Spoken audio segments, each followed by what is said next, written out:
반갑습니다. 우리가 지금 중반 전에 들어가고 있어요. 오늘 할 얘기는 판다가 제안하는 스마트 스토어 성장 방법에 대한 이야기를 할 건데요. 그 전에 이 영상 시작하기 전에 이런저런 잡담을 하고 있었는데 좀 이어서 좀 하겠습니다. 제가 소니님 바지 이야기를 했어요. 바지 그 양쪽 색깔이 다르네요. 라고 하는 이야기를 하면서 그럼 저건 상품명을 뭘로 잡지? 그죠? 네, 뭐 이런 이야기를 하고 있었습니다. 제가 다른 영상에서도 나왔는데 다 알려드려도 된다 라고 이야기 하잖아요. 다 알려드려도 어차피 안 할 거니까 여러분들은 좀 비아냥거리는 것처럼 느낄 수도 있으나 여러분들이 학창시절에 선생님이 안 알려준 게 있던가요? 학원을 다닐 때 학원 선생님이 안 알려준 거 있던가요? 다 알려줬잖아요. 그쵸? 네. 근데 결과는 어떻게 나요? 누군가는 그 알려준 이야기를 잘 이해하고 잘 적용해서 공부를 잘하고 누군가는 그런 얘기를 들은 적이 없다고 빡빡 우기고 뭐 그렇죠. 주로 후자 쪽이 저였는데 제가 그 10년 차인데 이렇게 여러분들한테 알려주기 시작한 지 똑같아요. 지금 이렇게 세 분한테 같은 이야기를 했잖아요. 뒤돌아서 나가잖아요. 근데 세 명이 다 다른 이야기예요. 아 진짜. 그래서 그럼 도대체 무슨 차이가 나는 걸까? 저도 되게 많은 고민을 많이 했어요. 제가 대화하는 방법에 굉장히 큰 문제가 있구나. 사실 제가 좀 선문답 같은 이야기를 좀 많이 합니다. 그리고 정답을 딱 안 알려주잖아요. 알아보세요. 확인해보세요. 뭐 그걸까요? 뭐 이러고 막 넘어간다고요. 제 시리즈 영상들을 보면 그런 것들이 되게 많아요. 도대체 왜 답을 안 알려주는 거야? 답이 없는 게 아니고요. 그 이전 설명에 다 답이 있었어요, 보면. 근데 그거를 또 물어보니까, 그렇다고 또 답을 알려주죠? 그럼 기억할까요? 제 경험상 기억들을 안 하더라고요. 못하는 게 아니라 안 하시더라고요. 우선 스마트 스토어 성장을 시키는 방법이 있는데, 제가 왜 이렇게 그 앞에 이 얘기를 했냐 하면 본질에 대한 이해들이 잘 안 돼 있는 것 같아요. 본질에 대한 이해. 그러니까 상품 등록하라고 하면 거의 막 일주일 동안 상품명, 상품 하나의 상품명만 봐요. 어떻게 바꿀까? 이 궁리만 해요. 매출은 언제 올릴 건데요? 그렇지 않나요? 좀 그런 부분들이 커요. 그래서 이 전체적인 맥락과 흐름 그리고 내가 목표하는 바를 명확히 하고 가지 않으면 끊임없이 아주 세부적인 그 늪에 빠져서 나오지를 못한다. 그러면 나는 항상 바쁘고 힘든데 좋은 결과를 얻지 못하더라. 그래서 스마트 스토어를 여러분들이 성장시키려고 했을 때 대전제 두 개가 있어요. 지금 여기 보이는 1번 내 상품이 있을 경우 요거 자, 우리 밑줄 긋기 편하게 이렇게 내 상품이 있을 경우와 위탁 판매 상품일 경우 이렇게 둘로 나눠서 보자. 물론 요건 일반적인 건 아니죠. 하지만 제가 지금 진행하는 거는 위탁 도매의 시스템을 이용해서 판매하는 것이 전제이기 때문에 이렇게 케이스를 1번과 2번으로 나눠서 설명을 드리겠습니다. 내 상품이 있을 경우인데 이것도 여기 10종 미만이라고 적어놨어요. 특정 지어서 이야기하는 게 상품 수가 많아지게 되면 또 케이스가 달라질 수 있다. 상품 수가 많아지면. 우선은 처음 시작하시니까 대부분 10종 미만의 상품을 가지고서 시작을 하실 겁니다. 일단 상품과 그 다음에 내 스토어 두 개로 나눠서 제가 이 단계들을 좀 표시를 해봤습니다. 상품 등록이라고 하는 일반적인 방법이에요. 먼저 하죠. 근데 이 상품 등록을 개별로 등록할 거냐, 엑셀로 등록할 거냐, 아니면 이셀러스나 플레이오 오토 같은 셀링 툴로 등록할 거냐, 이거는 뭐 중요하진 않아요. 여하튼 상품을 등록합니다. 그리고 나서 노출 보정이라고 하는 단계를 가지고 가는데 많은 분들이 상품을 등록하지 않고 먼저 상상을 해요. 먼저 등록해보지 않고 그냥 막 뇌피셜인 거야. 머릿속에서 막 고민해서 상품명 뭐 이런 것들을 막 구상하고 실제 상품 등록을 하는데 굉장히 오랜 시간이 걸려요. 진이 빠져요. 요 단계에서, 요 등록하는 단계에서. 그럼 왜 그런 일이 발생하느냐? 왜? 자기 기준으로 생각을 하고요. 그것보다 더 이전에 우리 몸에 배어있는 가장 나쁜 습관이 있어요. 습관이라고 하긴 좀 애매한데 실패하면 안 돼. 그쵸? 머릿속에 배어있는 거예요. 실패하면 안 돼. 실수하면 안 돼. 이게 우리 몸에 아주 뼛속 깊이 박혀 있어요. 만약에 오프라인에서 내가 상품 하나를 잘못 사서 판매 행위를 하면 굉장히 큰 데미지죠. 온라인은 상품을 등록했는데 잘못 등록했어. 얼마나 큰 데미지죠? 삭제함. 별로 없죠. 한 몇 분? 나의 시간 몇 분? 근데 그거를 한 땀 한 땀 한 개 한 개 등록할 때는 한 10분 그래서 20분. 셀링 툴, 즉 프로그램을 통해서 등록하면 몇 분? 그냥 0점 몇 초. 근데 뭐가 두렵죠? 두려울 게 없죠.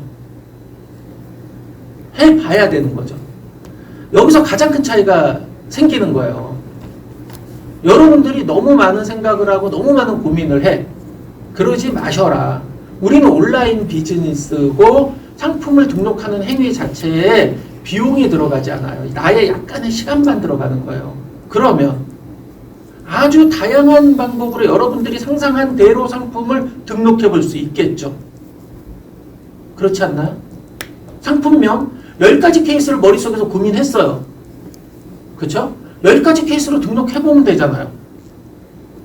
카테고리 5가지 카테고리 중 어느 게 맞는 건지 잘 모르겠잖아요.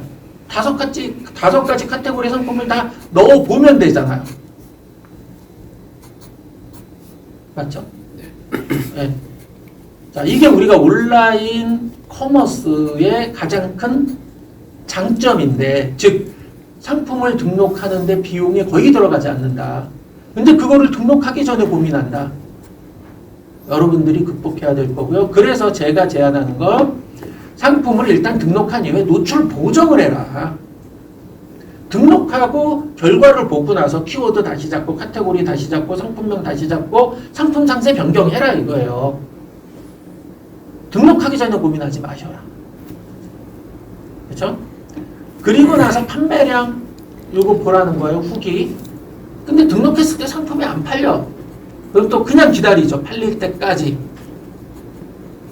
그렇죠? 팔릴 때까지 여러분들 기다리시죠? 근데 안 팔리면 어떡해요? 노출 보정 막 해봐. 근데 또 안 팔려. 그렇게 하지 마시고 여기 요 마중물이라고 적어놓은 게 있어요. 마중물. 처음 들어보시는 분들 있을 거예요. 연배가 좀 아래이신 분들은 마중물이 뭔지 몰라요. 옛날 시골에 가면 이렇게 그 손으로 막 물 올리는 펌프 봤어요? 네. 혹시 써보셨어요, 여러분들? 어릴 때 써봤어요. 네. 이게 펌프가 비어 있어요. 물이 없어요. 그럼 아무리 펌프질을 해도 물이 안 올라와요. 그럴 경우는 어떻게 하냐면 물을 한 바가지 갖다 쭉 부어요. 그리고 펌프질을 하면 그때부터 물이 빨리 올라오기 시작해요. 이렇게 물을 빨아 올리기 위해서 넣는 물을 마중물이라고 해요. 마중물. 예. 바로 이 마중물이라고 하는 작업들을 좀 해주실 필요성이 있다. 우리 전문 용어로 쓰죠. 작업을 한다. 뭐 이렇게 하는데 여러분들 이건 전제는 내 상품이 있을 경우에 내 상품이 있을 경우는 보정에서 어느 정도 노출 순위를 내가 생각했던 것 언저리에 왔다면 요 작업을 진행하시란 이야기예요. 즉 주변 분들한테 이 상품을 좀 사줬으면 좋겠어. 뭐 이런 작업을 한다든지 아니면 내가 평상시에 좀 살아온 게 좀 그렇게 살았어. 주변에 내 상품 하나 사줄 사람이 없어. 뭐 이럴 수 있죠. 그죠? 그럴 경우는 어쩔 수 없어요. 할인 많이 해주고 저가에 팔고 그 다음에 리뷰 뭐 후기 달아주는데 포인트 많이 주고 이렇게 좀 전략적으로 10개에서 20개 정도는 좀 싸게 팔 필요성이 있기는 있어요. 여튼 전제는 내가 주변 지인들을 동원하건 아니면 정말 뭐 마이너스를 치건 요 작업이 필요하다. 요 작업이. 그 여기서 노출 보정에서 어느 정도 상위에 나오는 거 플러스 바로 요 판매량이 결합되면 그때부터 어느 정도 노출이 올라가기 시작하겠죠? 그죠?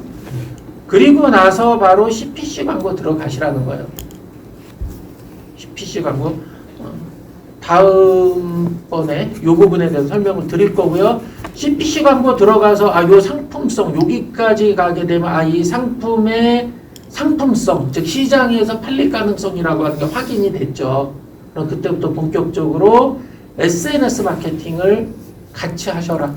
이 SNS 마케팅이라고 하면 뭐 일반적으로 페이스북, 인스타그램, 뭐 네이버 블로그 뭐 등등등을 통해 등등등의 상품 홍보나 뭐 리뷰 글들을 올려서 판매하는 방법도 있고요.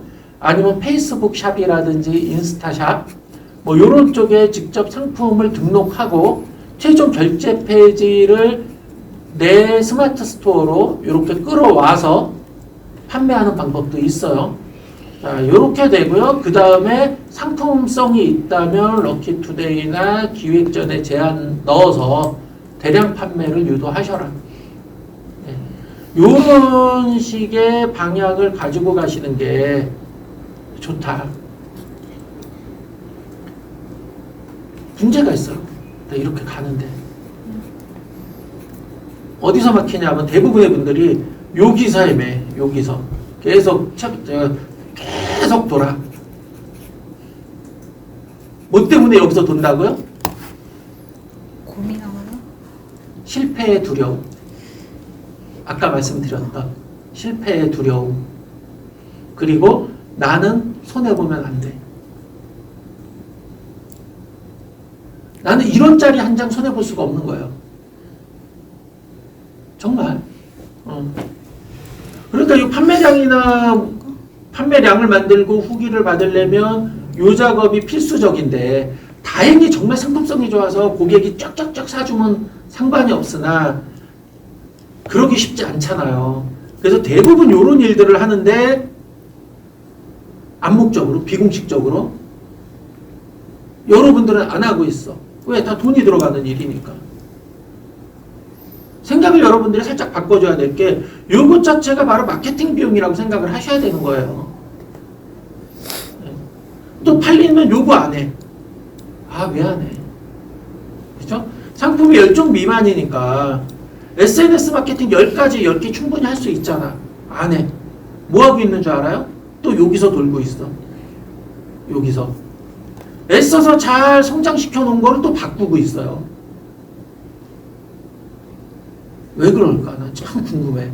두 번째는 나의 스토어에 대한 이야기예요. 이건 전문몰이라고 이렇게 적어 놓은 거는 내 상품이 10종 미만이니까 뭐 종합몰처럼 꾸밀 수는 없잖아요. 특정한 카테고리 아니면 특정한 아이템에 맞는 그런 성격을 가진 나의 스토어를 만들어야 된다 라고 하는 이야기고요.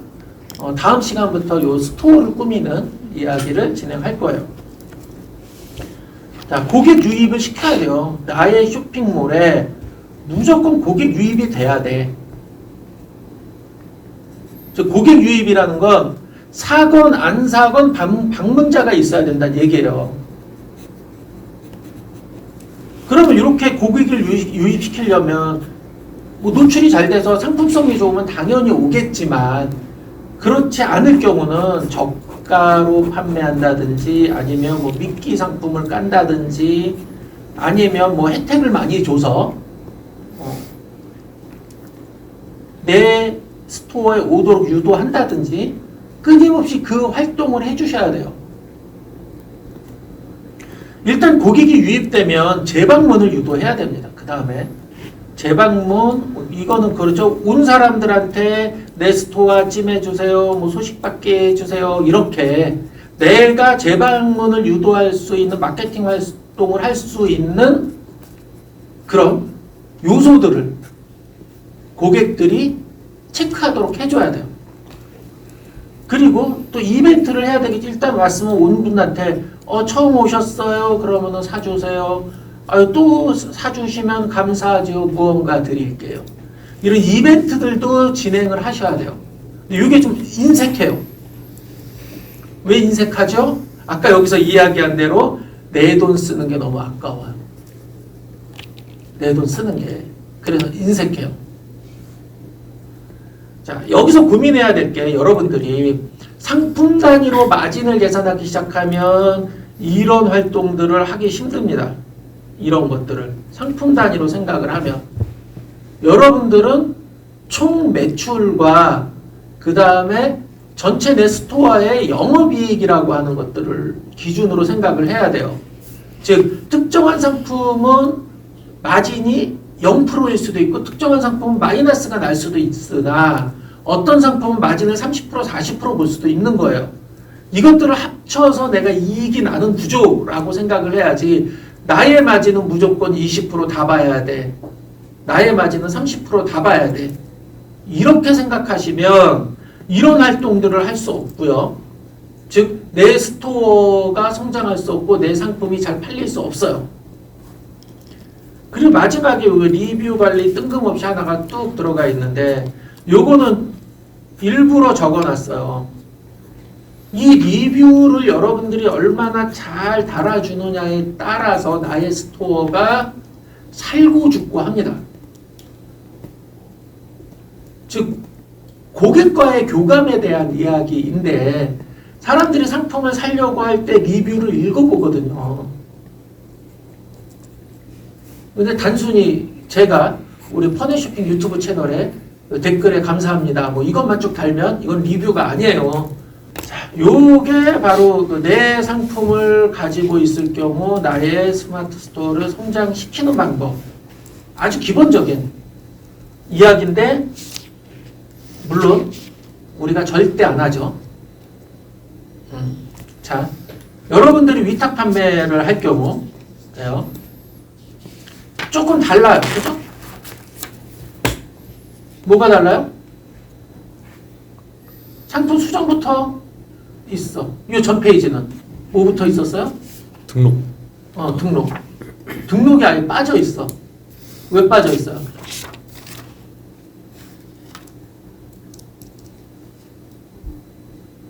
먼저 고민하는, 아까 이야기한 건 고민하는 단계, 등록을 위해서 고민하는 단계인데 이건 바로 수정부터 칠해.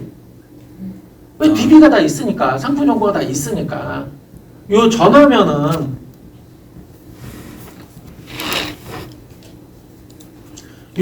상품을 등록하기 위해서 많은 고민을 해야 되는 거고요. 이거는 그냥 상품 수정부터 해. 그리고 상품 등록은 묻지도 따지지도 말고 이렇게 등록을 해. 그리고 상품 보정인데 아까의 상품 보정과는 다르죠.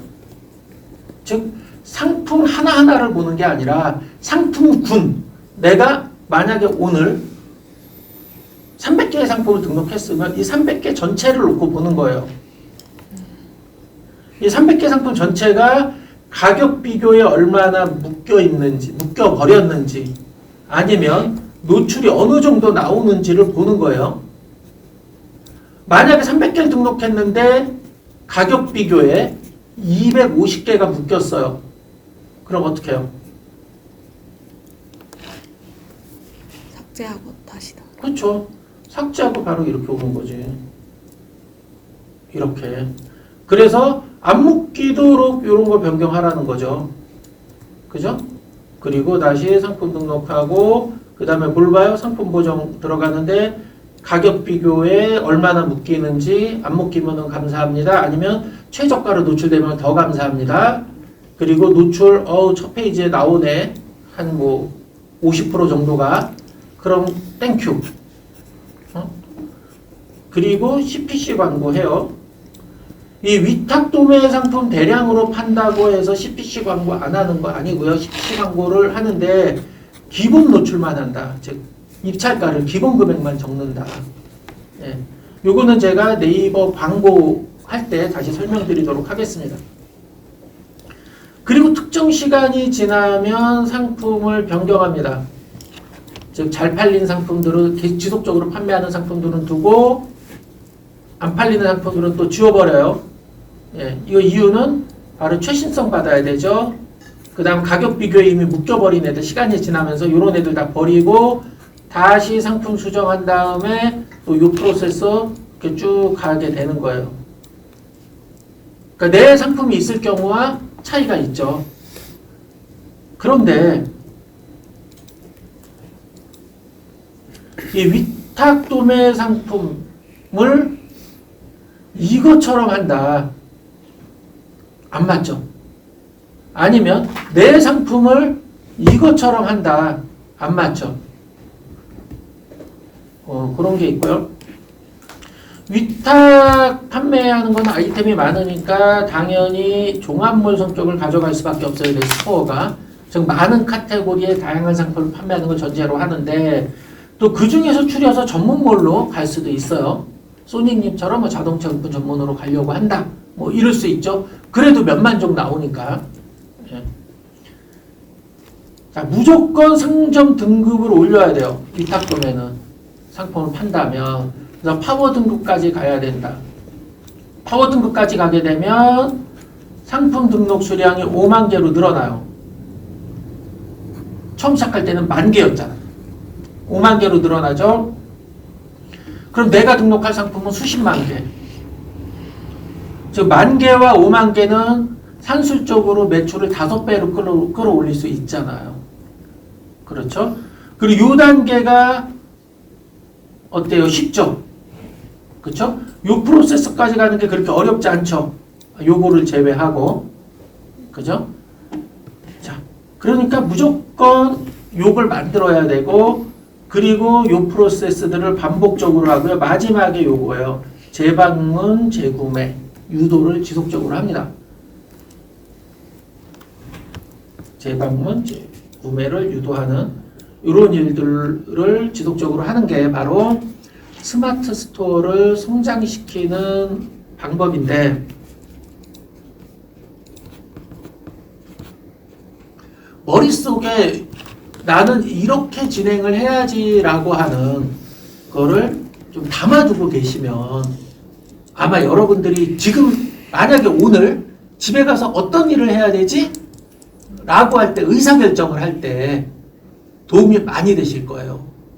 만약에 이런 게 없어. 내가 업무 프로세스를 정해놓고 나의 이 각각의 단위별로 목표를 정해놓지 않으면 끊임없이 어떤 일을 하냐? 내가 하고 싶은 일만 합니다. 내가 하고 싶은 일만. 돈을 버는 일을 하는 게 아니에요. 결론은 돈을 못 벌게 됩니다. 자, 이번 시간은 이걸로 마치겠습니다. 수고하셨습니다.